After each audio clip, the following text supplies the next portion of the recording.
to Financial Insider Weekly. I'm your host, Michael Gray, CPA. My guest today is Hillary Martin. Hillary is a financial planner with the Family Wealth Consulting Group, which is a fee-only financial planning firm located in San Jose, California. Hillary earned a Bachelor's of Science degree in economics and an MBA from Santa Clara University, and she's a certified financial planner.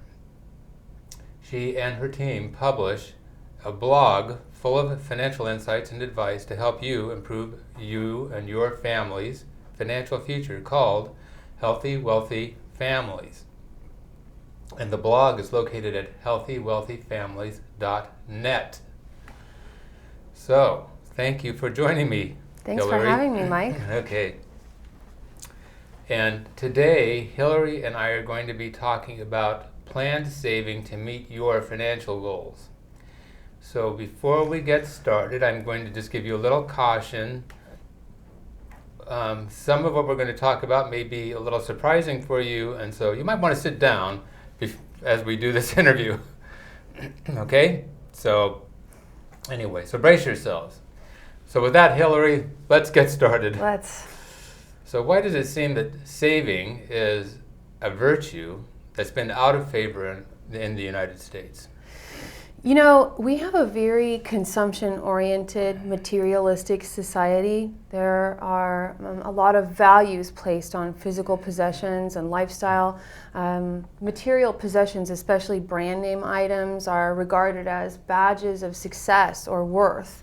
So people want to buy things to prove to people that they are successful and have money. But the funny thing is about spending money on things is that once you spend it, you don't have it anymore. So, you know, it's kind of like we want to have the lifestyle that makes other people think that we're successful, kind of disregarding what we're capable of in terms of our budget, our cash flow and income. A lot of people in their younger years, when they get out on their own, they want to have a high lifestyle. They want to eat out for dinner, they want to go on vacation, they want to buy brand name jeans. And so in order to do that, they may forego savings. They spend everything they make, and in some cases, they even borrow on credit cards to do that. Right. People take out student loans to go to college, and then they get stuck in a cycle of paying off debt, maybe very little principal, maybe all interest. Before you know it, they're married and they have children, and as you know, a family is a really expensive proposition. Very. There is another thing too that I'll throw in, and that is we've had a very affluent society. You know, I mean, recently we've had more financial challenges, I think, but kids have become accustomed to living pretty well, you know, because their parents have provided for them, and what they think is that as soon as they get on their own, that they can continue living in that same place, and they don't have the financial wherewithal really to do it yet. Yeah, I mean, it can be one of a number of situations. Obviously, the most likely is that their available cash flow when they move out or go out on their own is going to go down. That's not always the case, but that is the most likely case, and so they're going to have to ratchet down their standard of living. Okay. Well, why is the habit of saving so important? You know, really at the highest level, saving is important so that you can preserve your freedom and choices. People oftentimes have goals that they want to fulfill. That may be sending their children to college or sending even their grandchildren to college. And almost everyone wants to provide for an independent retirement. The things that we do are very expensive. The cost of medical care, medical insurance is rising faster than inflation, and so is higher education. So a lot of these things are going to take a lot of time and patience and savings, a lot of very rigorous saving habits. There are a few people who can expect to inherit windfalls or make a lot of money by cashing in employee stock options or even win the lottery, but actually, the data tells us that most lottery winners are broke after about 5 years anyway. So it's not a panacea. Also, pensions are almost dead. Employers contribute very little to employee retirements anymore. Right. The American retirement savings vehicle really is the 401k or the Roth IRA, and that's all voluntary contribution. And so if people are spending everything that they make, then they're not saving very much. Right. They're electing not to put it in their retirement account. At one time, we had what we call defined benefit retirement plans. Mm-hmm. So if you most people know that as the pension. Right. Yeah. And so what that meant was that there was the other thing is that people would work for the same employer, maybe for their whole career. Yes. And so since they were there for all that time, then they accumulated all of that retirement, and the pension would be some sort of a formula based on what their earnings were. Usually, like they average the highest 3 years' earnings or something like that, and they would take a percentage of that, and then you continue getting it. And so that was a very nice program. Unfortunately, corporate America couldn't afford it, Yeah. And so they abandoned those plans and they moved to the 401k. And as you said, on the 401k, then the employee is saying, well, I'm going to put X percent of my salary into this 401k plan, and then I'm going to invest it. Some have done better with it than others. But some have said, I'm not going to put anything in the 401k because I need every nickel I can get my hand on to pay my bills. So anyway, it is very tough. All right, well, people know that saving is important. So why is it that some people just don't do it? It's true. We seem to be broken up into two camps. There are folks who save, seems like they save from their very first day of working, and then there are folks who just over the years just don't seem to save anything. And once those patterns are defined, it seems they rarely change, or maybe it takes a dramatic interruption to change them. And you see that kind of behavior over all aspects of human life. People tend to play ostrich when it comes to behavior patterns that don't work. They just don't think about it. They pretend that there aren't consequences to that kind of destructive behavior. But actually, the science of behavioral finance tells us that these behavior patterns are very deeply ingrained.